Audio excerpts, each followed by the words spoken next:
utvrdit ćemo i GM-u kokoška i jaje nosi Đukanoviću se sprema pretres džepova. Glavni specijalni tužilac Milivoje Katnić je, povodom slučaja Pandora papiri, rekao danas da će od predsjednika Mila Đukanovića tražiti izjašnjenje, a da će njegov sin Blažo biti pozvan na saslušanje, u svojstvu građanina.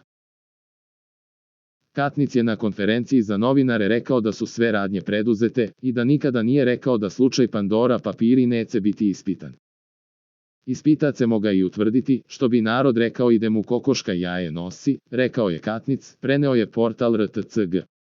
Opširno je objasnio zašto će od predsjednika tražiti izjašnje, a reč je o bezbednosnim stvarima.